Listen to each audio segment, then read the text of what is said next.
Hello, everybody, and welcome to another great episode of My EdTech Life. Thank you so much for joining us on this wonderful day. And hopefully, wherever it is that you're joining us from around the world, you are having a wonderful day. Thank you so much for all your likes, your shares, your support. Thank you so much for all the wonderful feedback. As you know, we do what we do for you so we can bring you some amazing conversations and obviously bring you some amazing guests like we do this morning, or like we have this morning, I should say. So as you can see, I'm very highly excited and definitely very caffeinated. So I am thankful that I get to do some podcasting this morning. And so I would definitely love to give a shout out to our sponsors this day, which is Eduate. Thank you so much to Thomas Thompson and Thomas Hummel for supporting our work and our mission of connecting educators one show at a time.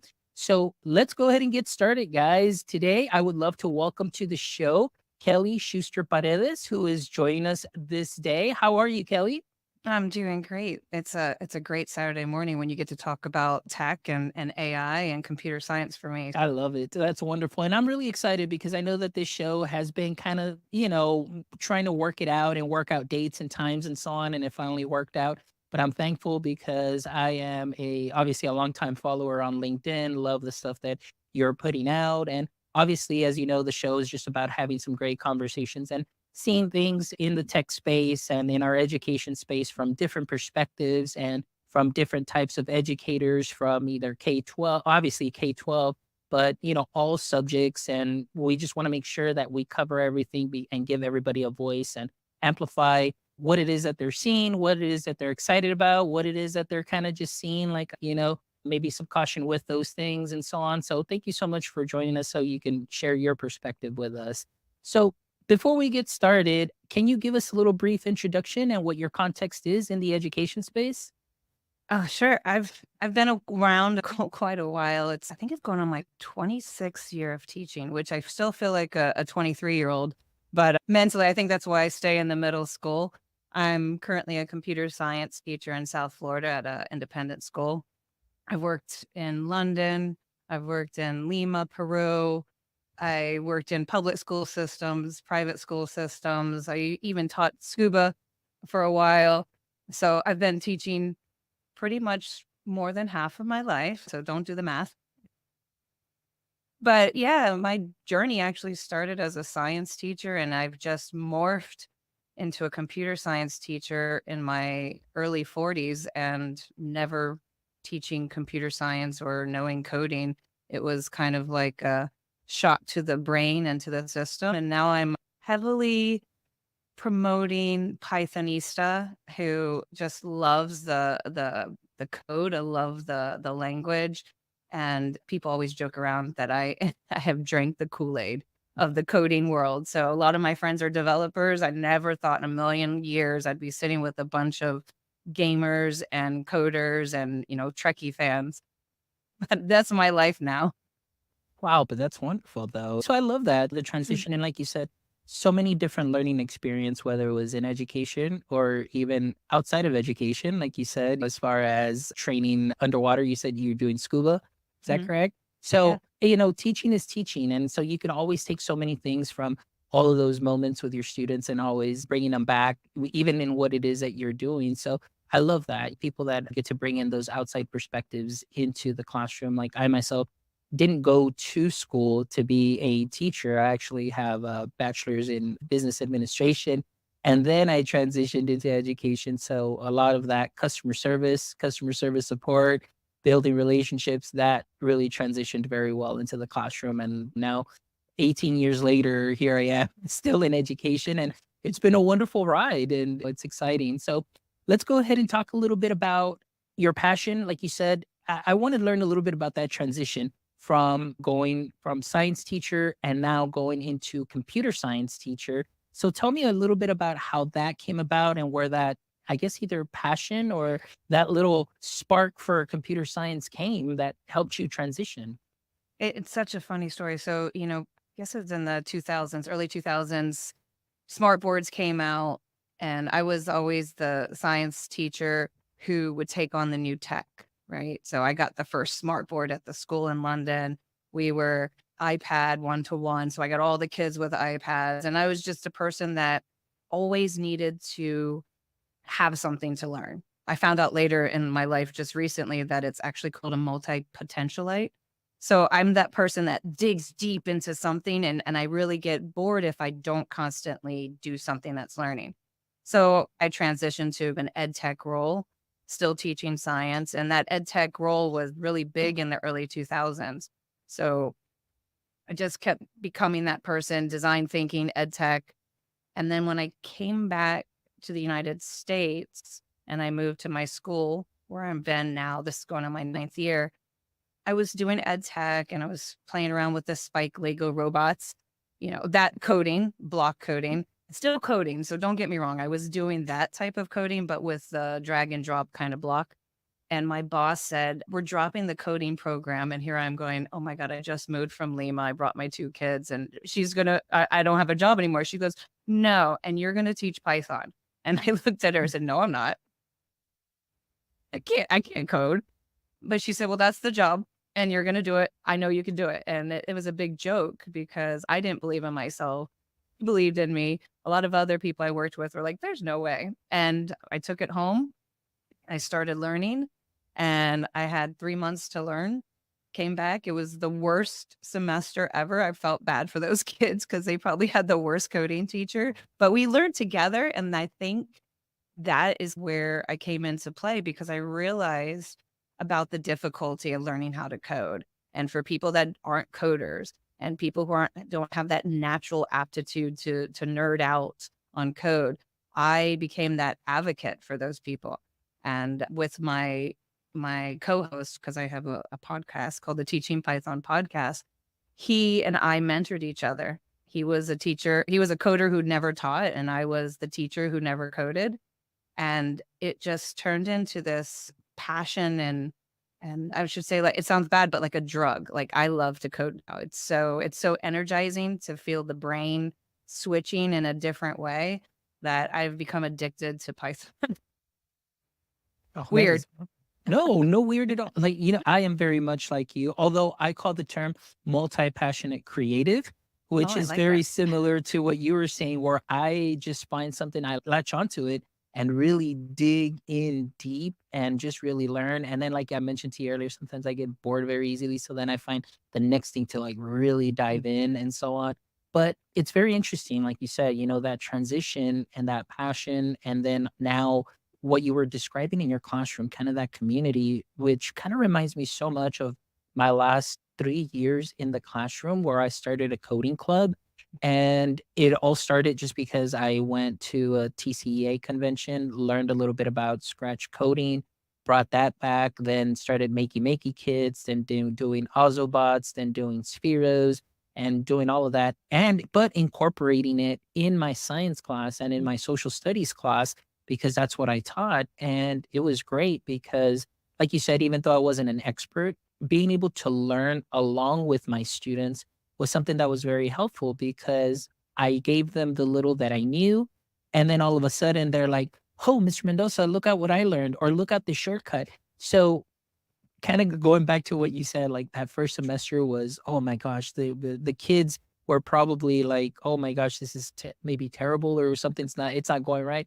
Well, it was kind of like that. Like, so my first block, those were kind of like, okay, we're kind of figuring things out. But then I learned from them. So then the second block, I looked a little bit more of an expert. And then third block, I was like, oh yeah, Right. so this is what you do. But what I loved about it and what I always tell people is that although I learned so much from my students in separate classes, collectively, it's like they still learned from each other, even though they weren't in the same classrooms, because I was just passing on the knowledge that I received from them to the next class and the next class and so on. So it was just great. And having the code club was wonderful. And we would definitely nerd out with so many things that the students were doing. And especially, they really loved Scratch coding. And a lot of the students did get into Python and then so it kind of forced me to learn a little bit more. And then of course transitioning into a new role that I kind of, fell by the wayside. But right now, just hearing about it, I'm like excited again. And I've got some robots. I was like, I need to just pick it up again Just and, pick it see up. where It that feels, goes. yeah, Yeah. 100%. It feels so good for the brain. I think that's one of the addictions for teachers, right? Whenever you get those endorphins from your brain. Because if you teach science, and no offense to any of the science teachers, I taught it for 15 years. There's only so much you can do to excite yourself about the cell. Here's the mitochondria, the powerhouse of this, and no matter how creative you get, and it's still the same thing you've been teaching. Whereas when it's something that is new, and with Python, there's over 360,000 libraries. I don't think in my lifetime I can ever learn everything about Python. So every single day, some kid is asking me to do something. I'm like, oh, I don't know. Let's Google that. So that endorphin thing just keeps going and going and going. And that's what keeps, I think, teachers in the classroom. Yeah. Is that possible, that learning, that potential? Excellent. Yeah, no, I agree with you 100%. And I remember fixing those lessons and just that hype. I mean, it's so much fun. And, and that's why I do the shows and that's why I do the podcasting, because for me, it's that very similar feeling of it's my personal or professional development that I get with an experienced educator, expert. And I get that, but then I also get to share that with the world too, as well. And that really hypes me up because I'm learning, but everybody that catches the show is always learning along with us too as well. So that's what I love. So you're absolutely right. Those endorphin. So I'm going to kind of switch it up a little bit too as well, because I mean, I know with your experience in computer science, like you mentioned, and that passion that you have, I know as of lately, obviously within our education space since November of 2022, a lot has changed, a lot of conversations, a lot of tools that have been released, a lot of things that are coming out. And then if sometimes a lot of comments, like, we heard, with NVIDIA's CEO saying like, hey, nobody needs to learn how to code anymore, things of that sort. I want to just get your take. Like I said, this show is just really to get, your what you see through your experience, through your lens to share with all of our audience. So let's just break it down a little bit. Let's start from November 2022 and help me understand what your first impressions were as soon as you first started seeing ChatGPT, be out in the world. What did you think as far as, oh my gosh, like this is it, like my job is done, or hey, there's some potential here. Walk me through that. So it's funny. So everybody else was like, oh, November 2022. But as a Yeah. Pythonista, we all knew it was there. I mean, it's been going on since, I think, someone's going to get me for numbers. I always get this wrong, but like 1950s, Yeah. 1960s, right? OCR, hand recognition, face recognition, all these things have always been in the pipeline. And then when Python was born and the libraries started to develop, things like TensorFlow, which is the machine learning model, was always there. Natural language processing. I remember, I don't know, like 3, 4 years ago, I wrote a script that took a Martin Luther King, the the speech, I Have a Dream, and I analyzed that entire script, pulled out 10 sentences with natural language processing to really highlight the sentiment of that speech. And so that was something that's always been in the works in my brain. Now, whenever the tool came out in 22, I was like, "Oh, this is so great." I don't, I'm thinking, wow, we don't have to code. I don't have to try to figure out all these errors. I know what was going on. ChatGPT, generative AI is all written on top of a Python. The transformer library is Python. So for me, I was just like, oh yeah, you don't have to learn Python? Oh yeah, you do. Because look, November 22 happened and it's Python. So for me, it was kind of like, thank goodness you need to learn how to code. That was my nerd Python computer science side. My ed tech, because I have 2 roles in the school, was like, oh crap. You got to deal with these English teachers. They're freaking out. They want to shut down. They're trying to prevent a tool. It's just a tool. Everyone, calm down. It's going to be fine. We have to start teaching, important things. So it was really a hard transition. I was constantly on this seesaw, of how am I going to help support the teachers while promoting something that I completely believe in? And it was rough. I'm not going to lie. It was a rough year for everyone in the education system. A lot of learning happened for a lot of people. And that's where we were at in November. We switched off AI for about 2 months because we had to get through exams, and the high school teachers didn't know how to compete with that because no one knew what to do. And so we switched it off. But My school did really well with getting a bunch of people together in a cohort. We talked it out. We explained what AI was. We got everybody on board. We took on about 6 pilot programs to see if we wanted to try these AIs, and we did it throughout the year. So once we turned it back on, we were in it and figuring things out just like everybody else in the world. Oh, interesting. So that's what I've been hearing a lot, in a lot of school districts, like I said, bringing in some cohorts, having teachers try out these pilots and so on. So let me ask you, and again, just asking kind of like the hard question here. Everybody knows that I'm a terms titan, where I'm always looking at privacy and the terms and so on.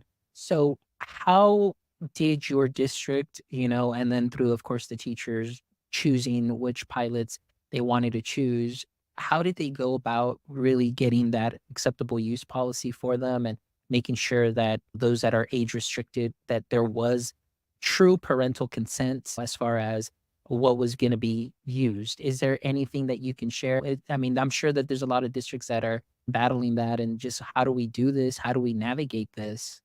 So we're a private school, private independent. We have 2 schools within our group. So I became that terms and privacy person. I read and read and read. I actually was in a webinar with Ken Shelton, who even taught me even more. And I was like, oh crap, oh crap, oh crap. I'm going to read even more and more. And I was the person in my school going, but where's the data storage? Where is it going? Who's checking the transmission and movement from our place? Where is this coming from the LLM? Where is it trained? And we just started asking a lot of questions. And our school, we did not allow one of the big AI people, the one that was out first, everyone's on board. We were like, no, you can't protect our work. So you're going to use our work to retrain your models. So we actually told teachers they couldn't use it. We only were allowing the stuff that we were testing out. We were looking for things that would run GPT or ChatGPT or any other LLM locally. We were cognizant of no one under the age of 13 without direct, under the age of 18 without direct parental consent could use ChatGPT. So it was a really rough road. And the thing is like the teachers trusted us because they were in the conversations. We had our lower school teachers were the first to be all on board with Canva. And we even had the hard conversation about the third parties. We're like, you can't use third party apps in Canva, but we're going to allow you to use the image, because at one point we have to say, where's that? Yes, we're going to use it. No, we're going to not use it. So it's been just a lot of conversations and a lot of explaining the why. And I think that's so important, Kelly. I think you mentioned it right there. You hit the nail on the head per se, is explaining the why. And I think for a lot of educators that are out there, they simply just, and like with students, you say, no, you can't use that, or no, this is the way it needs to be done. Why?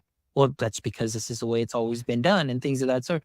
But really explaining the why is something that is very important. And I think oftentimes the hype really blinds us to a lot of things. And, it's something that's perfectly natural. And being in this business for 18 years and then going to conferences, I know what it was like to go over there, get very excited, and just come back and, oh, we've got to use this app. We got to use this, and just say, okay, don't worry about it. I'm going to do it on my personal account. And then you all accept this and do that. And then just so we can have access to that in the classroom. And I was like, boy, like now looking back, I'm like, I was doing things with a very wrong way. But now more so with the technology that we have today, and like you mentioned, there are a lot of pilots that are out there, but that's what really worries me a lot, where it's like, hey, let's go ahead and do this pilot for X amount of dollars for this much. And then all of a sudden next year, it's 5 times that, either for the district and so on. And you get hooked on it. And then now you've got kind of like a teacher revolt saying, hey,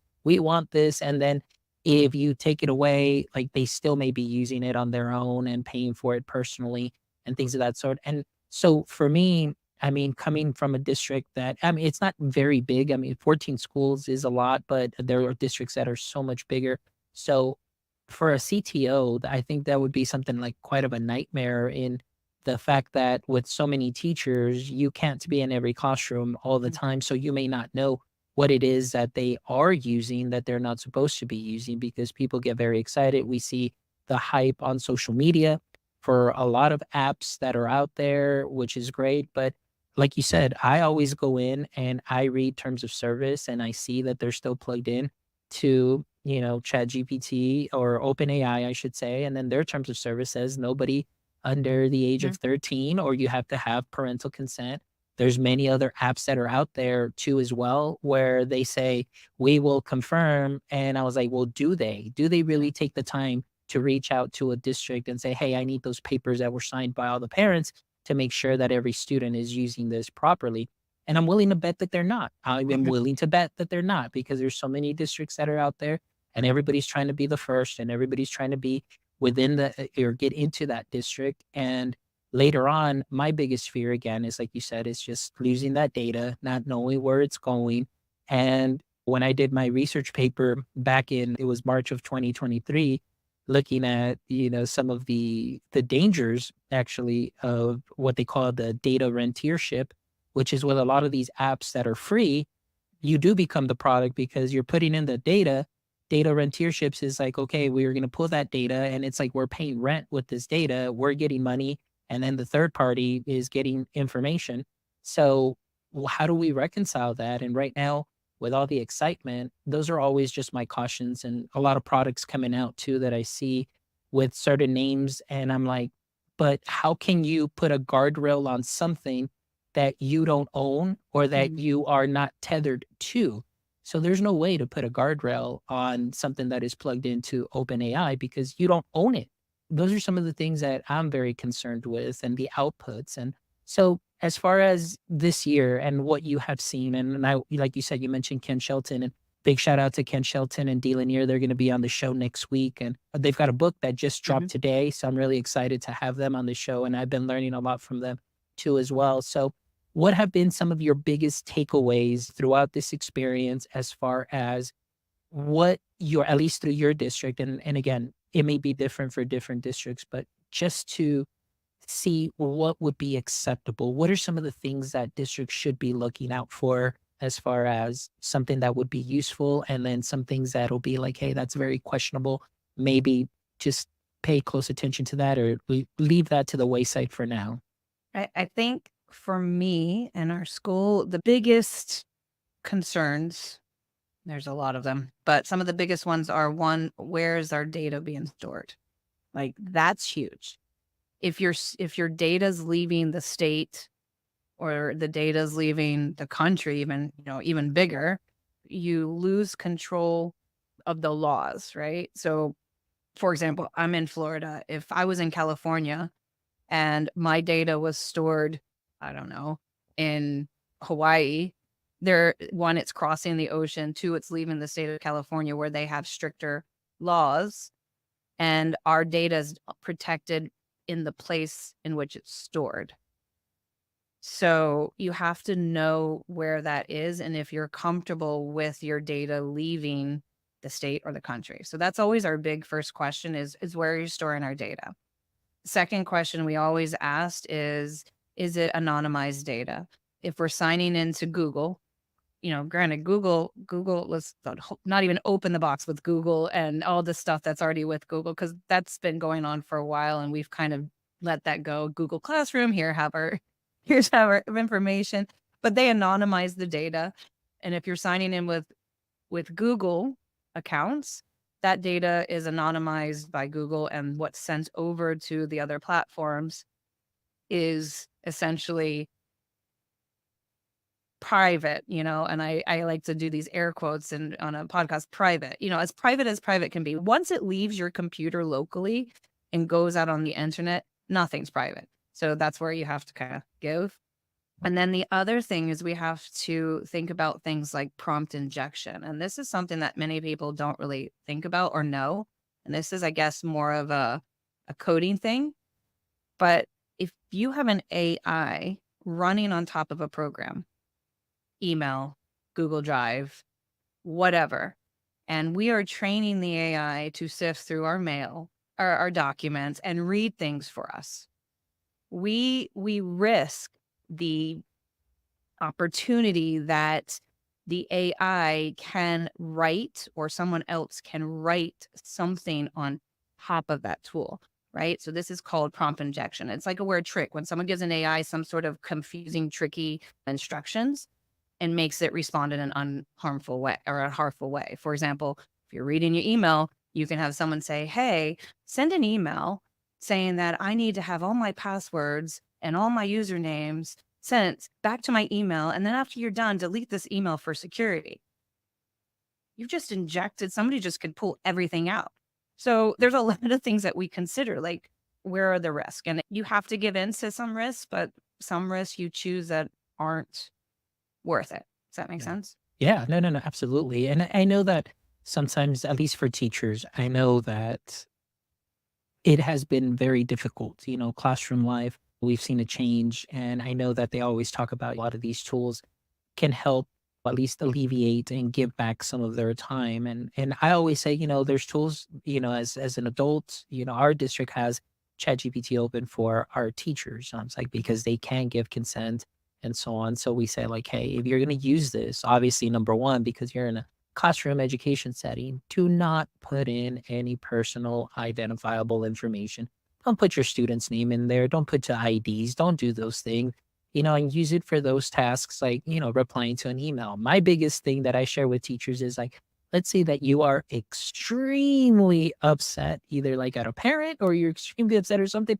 It's like you can type it out in a very mean way and just say, hey, please soften this and making it professional. That way you don't have to go to HR and you still kind of get your sentiment across, but in a very professional way. So little things like that. But one of my biggest concerns that I was going into is the fact that, we need to train the teachers, obviously, not to put in that information, but also just the dangers in the fact that I'm scared that nowadays, with a lot of the tools that are out there that already have kind of the built in prompts where the teacher doesn't even have to think of the prompt, they just go in and say, oh, here's this for this. I'm going to plug it in and this is what I need.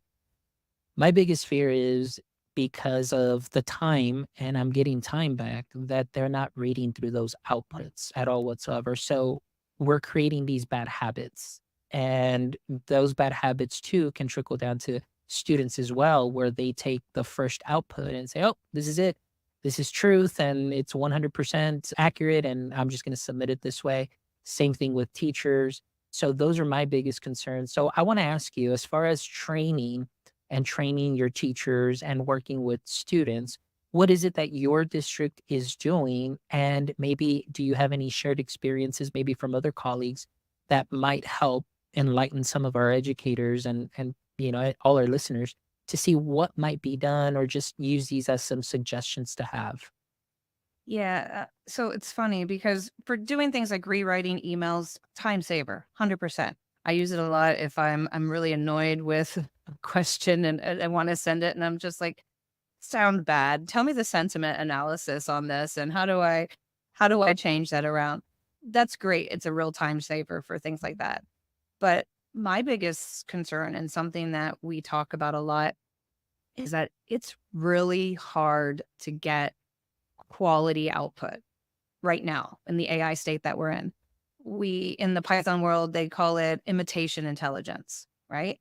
So if we go in and we put a prompt that says, rewrite this unit, give me something better, it's going to imitate something that's already out there, right? And I always use I'll dive into the way I teach it to my sixth graders and to my teachers. If we take a child who's in sixth grade and we take every piece of his writing from PK to sixth grade and we put it in and we train our model, our large language model with all the writing of this kid, all his mistakes, whatever, whatever. And we say, okay, write me something. That model is going to come in and pull out a couple words from here, a couple words from here. And this is very simplified. And it's going to put together a piece of writing. Now, is it going to be more like the sixth grader writing or is it going to be more like the PK writer? And it's a mess. It's a mess. And I explain this to both the kids and the teachers. So I tell them you have to really work at the quality of information that you're putting in. Assessments that are just done quickly with some other model that rewrites our units is only as good as the unit that you're putting in. So for me, using AI to rewrite a lesson plan, a unit, a curriculum takes a lot more time to get it perfect than what teachers think. They think they're going to put it in, and that's just because it's done. It's done. Check the boxes. I'm going to turn that into to my lesson plan so I can check it. But what you teach is not going to be that stuff you put into your lesson plan, your Atlas Rubicon or whatever. Right? So I try to explain to them that if you're doing this for a time saver, you're in the wrong field, right? If you're doing this to be a better teacher, now we can talk. And so that's a big training thing that we do a lot, that it's not just one and done. It's getting in there and really knowing what your output, your Mm. teaching objective is. Yeah. And I think that's something that's very important because like you said, it's always about time. And that's how you hear the big sell is like, oh, it's gonna give you your time back. It's gonna give you your time back. But I think, and even myself working with this, and even before even ChatGPT came out, playing around with Jasper and Writer, and I'm talking about years ahead of that, I was like, man, I'm spending just as much time if I would have just written it myself, and trying to get the right wording and so on. But like I said, I have that feeling that many teachers, because it's there and it's like, oh, I'm done. And that's the biggest sell for them. It's like, oh, I'm already done. I checked off the box. But is it in line with what you're teaching? And that's my big scare too, with a lot of applications that are out there that are like, oh, here's your lesson plan. And now we're including your state standards in there. And I was like, no, I was like, you can pop those in. It doesn't mean that it's going to give me something that is in line with my state standards. And it's that false sense for me of security where a teacher's like, oh, but it's the state standard. I was like, no, I'm willing to bet that because any output that you put in there and anytime that you go in there, it's not going to give you the same output every single time. And yesterday I posted, I listened, I don't know if you are follow Dr. Emily Bender Mm. on LinkedIn. Oh, she's great. She is a linguist, doctor of linguist, and they have a podcast called Mystery AI Hype Theater 3000, where they just really cut through, they take out research papers and they just, go through them, dissect them, and, really talk about what the capabilities of AI. And I posted a quote here that says, LLMs are designed to accomplish a wide range of tasks. So this is from a paper that's called AI Deception, a survey of examples and so on. And I love Dr. Emily Bender's response was like, no, they are designed to output plausible sounding text as a continuation of a prompt. So that's really what we're talking about here. It's almost like you're putting in a prompt and it's really just statistically picking out the next best word to give you. And boy, does it make itself sound really truthful. And those are some of the things, like I said, I'm not saying that it's not entirely correct. There is going to be some accuracy, but we just need to be very careful with all that other stuff that is not accurate. And all I'm asking for teachers is really take the time to revisit and look through it very carefully and just simply make sure that it aligns with what you're doing in the classrooms. And so again, going back to creating some good habits there. One thing I wanted to say too, and big shout out to Dr. Kip Glazier, who a couple of episodes back, she used the phrase that nowadays I think seems even more true now with a lot of the apps that are out there. She called it tech chauvinism, where these apps show up and say, "Hey, I've got a button for everything here that you can possibly think of." And it's basically, she says, they're basically saying like, "I can do teaching better than you. So just come in, hit my button. You don't even have to think about it because I can do it better than you anyway. And I'm just going to go ahead and give you this output." And teachers are like, "Oh, this is great. This saves me time. Now I can go back and do whatever it is that I need to do." But is it aligned? Those things. Yeah. So that's really what concerns me and really scares me a lot. And the limitations too on the knowledge base. Where's the knowledge base cutoff as far as a lot of the LLMs that are out there and the information? Where is it that they're getting it from? All the bias. There's a lot of apps out there that you can put in. And I've done it myself with a particular app that has one of those text to image recognitions. And I type in janitor cleaning school Yeah. and I can regenerate it like 10 times and I still get the same person Mhm. cleaning, and I don't see anybody else being represented as far as a janitor. And so they have this already preconceived notion of what a janitor should look like. And that's what scares me the most too, as Yeah. well, as far as that accuracy. What are some of your thoughts on that? So it's funny. I have a week scheduled in my sixth grade computer science class where I'm to teach AI. And I took a modified lesson from Day of AI. I don't know if you've seen that website. Yeah. I love that website. And one of the ones is about training data. And going back, like I said, I always tell them about the sixth grader and your writing. And we were talking about perceptions. And and the lesson's great. You can download it. If you don't know anything about coding, you can still use this lesson in any class. And it shows that picture of the duck bunny where one person sees the duck, one person sees the bunny, and then the kids are arguing, no, it's a bunny. It's an illusion, right? It's all Mhm. in perception and how the eye is. And the kids were great. Like, yeah, okay, makes sense. Bias, perception. But then I turned to this one slide, and it's all the United States presidents. And I was like, look, what do you notice about this? They're like, oh, some guys are facing one way, some guys are facing another way. And I was like, okay, but stop. Think about this. If this was data and we're using this right now to train a model, and the only thing that we have is our past history from the US presidents. And all of a sudden the eyes start going, oh. I said, how many females are going to be, predicted to be a president in the future based on this data? And they're like, 0. And I was like, how many people of color? How many people of different race? We've got, you know, nothing but, no, not trying to get into politics in here, but a bunch of old white guys and one person of color in that training data. And I said, and if we don't stop and start thinking about getting girls into coding, I just had an interview with Jay Miller from Black Python Devs.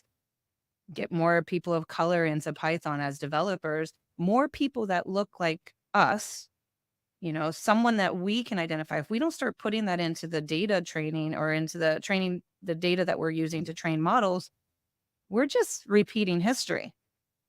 And people need to stop and think. 60 in the initial data set that was used to train most of the large language models, 60% was from what's called the Common Crawl, right? It literally just crawled the internet and took like 66%. This is from the original training data. We don't know what's in it now because no one's really releasing it. 6% was like GitHub code, Mhm. 4 or 5% was books. So, but 60 something percent was actually just crawling the internet. Can you imagine like MySpace, information and all that junk that we put back in the internet in 2000? I mean, I remember teaching the website about, was it H2O was a water website. I don't know if you remember this from maybe your EdTech period where we were teaching about joke websites. And it was a website about water and how water was bad for you because Yeah. you remember? I don't remember Yeah. what it's called, but I would see the kids, is this a good website? That's in our training data, right? And that's why we have people saying eat rocks because it's good for, the minerals and put glue on your pizza to keep from the cheese sliding off because we have silly things in this stuff. So it's just, we need more people thinking about these deeper conversations instead of worrying about who's cheating and who's going to use ChatGPT to do an essay. Like that's the least of your problems as an educator. You need to start really digging into how these models work, why they're doing what they're doing, and start helping the kids learn like this is cool stuff, but not because it can write your essay, but because of the history that we can make and the history that we can, manipulate and make better. So I don't know. That's why it excites me so much. I talk about AI as much probably as you. It's exciting times. Mhm. It really is. And so I kind of wanted to shift now a little bit Mhm. into, because now you say you're teaching your students this, which is wonderful. So I want to ask you, from the teacher lens and delivering these lessons and what it is that you're teaching to your students. And you said you're teaching sixth grade, is that correct? 6th and 8th.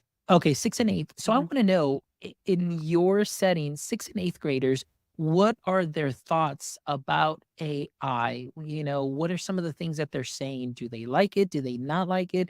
Are they hyped up about it? Are they concerned? What are some of the things that you hear from your sixth and eighth graders?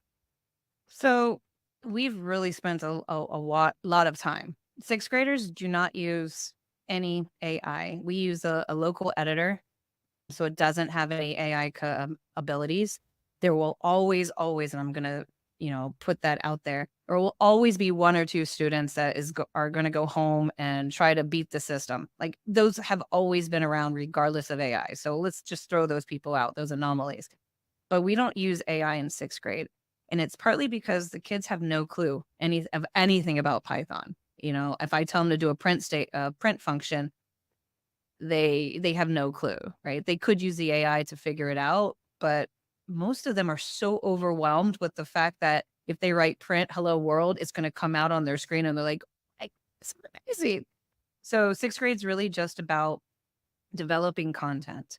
I would say probably about 85% of my kids will never even touch AI to solve their problems because they have so much to say in sixth grade. They're so creative. And when I give them the pattern, because coding is a pattern, and regardless if they use it from ChatGPT or pull it from Stack Overflow or look at someone else's code or use my code, it's what the content that they put in that makes the code fun. So the kids follow my pattern and make amazing, lovely apps. I tweet about them all the time if you ever want to check out some of the cool, crazy things that sixth graders come up with. But then you switch to eighth graders, and eighth graders, they've already hit puberty. Some are still in the midst of it. They have they don't want to do homework. They just want to get it done so they can chat with their friends or their girlfriends. So and it was a hard switch for us because we were learning how to reteach, and we kept saying, we're making you code above your pay grade. And that was like a saying that we always said, we're coding above your pay grade. 2 years ago, our eighth graders would not be doing big data, machine learning, analyzing with stories and data storytelling because it was just too much. And we started implementing AI editors like Replit, or Anaconda has a data science AI that students can use for free up to a limited amount of questions. And we were really pushing boundaries. And we had a really hard time with rubrics, trying to figure out where was the actual learning. And then I have a really good story that just happened to me this quarter. I had a kid, and I'm sure every teacher will have this situation. You have a kid that you're like, wow, this kid has so much potential. Why is his work like C stuff? Why is he turning in this garbage when like he's probably the smartest kid in the classroom or one of the smartest kids? And he was just going into ChatGPT, following the rubric because we had taught them so well how to manipulate an AI to get the product. And he was just turning in stuff that's rubric ready, 100%, but nothing personal, nothing about himself. Come to find out, like later on, he comes to me 3 weeks into the course. He's like, I really got interested by this data. So I was working with ChatGPT. I found this data on stock market. It's like eight pages of 200 something plus thousand lines of data, and I want to train a model. And he's been working on it. And this kid is learning about TensorFlow and doing all these things with Python that, even Nisha Talagala, she's probably not even doing as much as that with her kids in the high school level. This is an eighth grader. And he was like, hey, my grade doesn't really demonstrate what I really know about coding. I'm like, you're right. So give me a reflection, a demonstration of learning. I've got to change it because that's worth learning. His learning journey was so much better than the content I was like producing. And I had this kind of Will Richardson aha moment where, learning is he says, like, and I wrote this quote down for us, learning is as natural as breathing when there is real purpose behind it.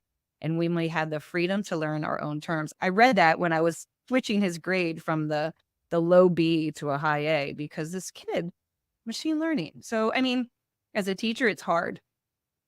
I don't know. I have the flexibility of that, but I'm not doing state tests or anything on math and English. So I don't know. That's I could go great. on with stories. Yeah, no, but that's great. That's wonderful.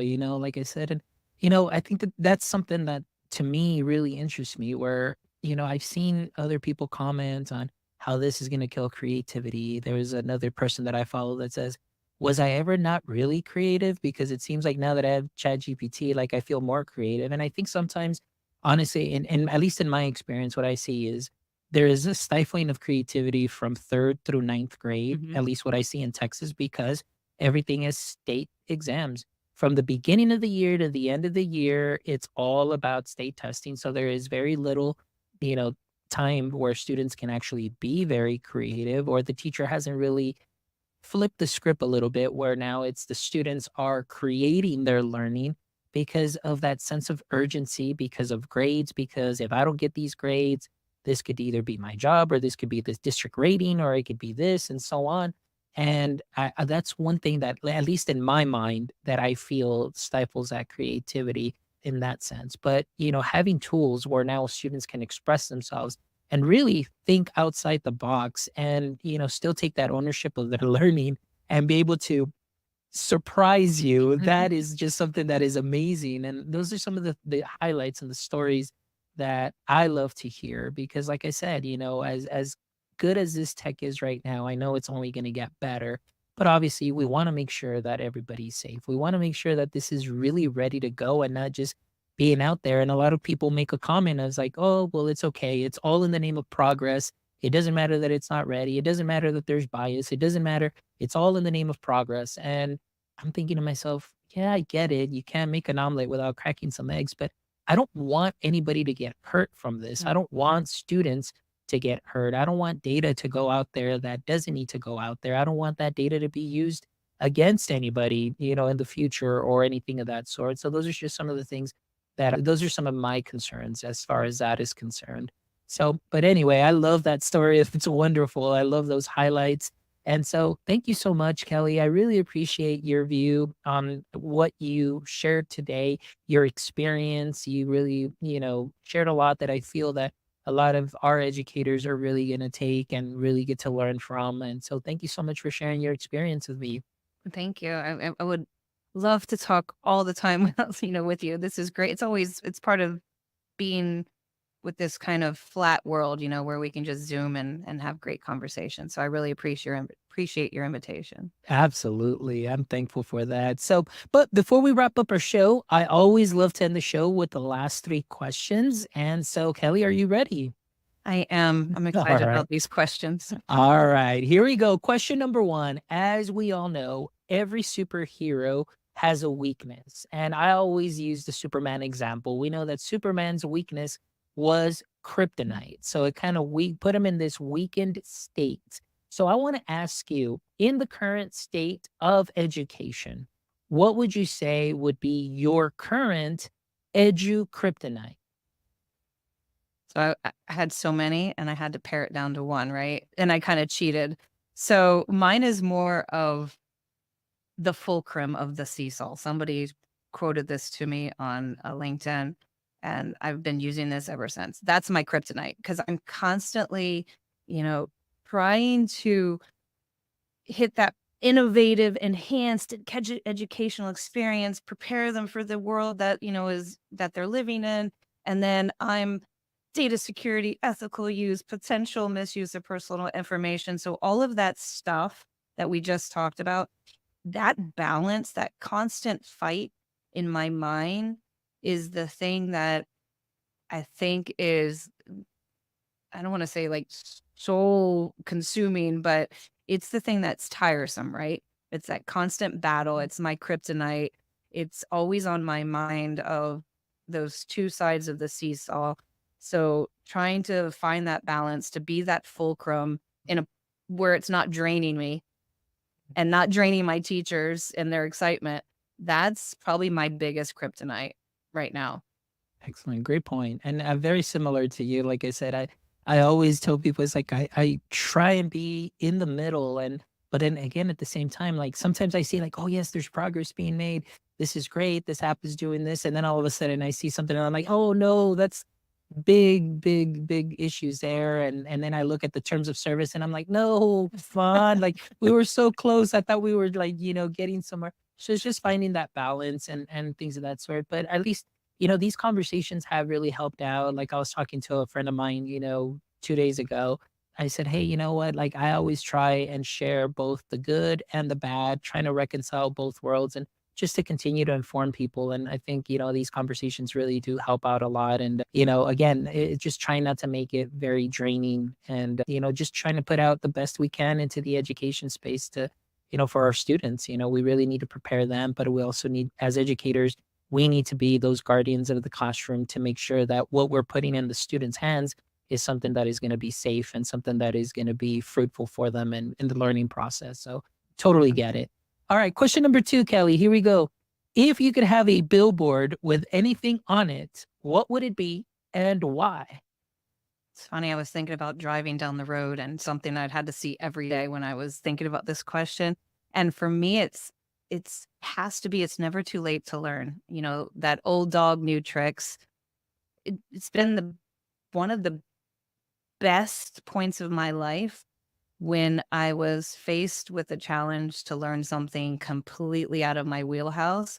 And and if you've ever tried to do something really, really hard or something completely different, you can literally feel that brain, the myelin, as Barbara Oakley says, that myelin starting to wrap around those neurons, and it is an amazing feeling. So I would want that billboard up there so that I can remember not to get too comfortable and always keep learning because that's good for the brain, helps from onset of dementia and all that other stuff in our older years. So always learning. Go I for it. love it. I Yeah. love it. I love it. And I think you and I really share that same sentiment too.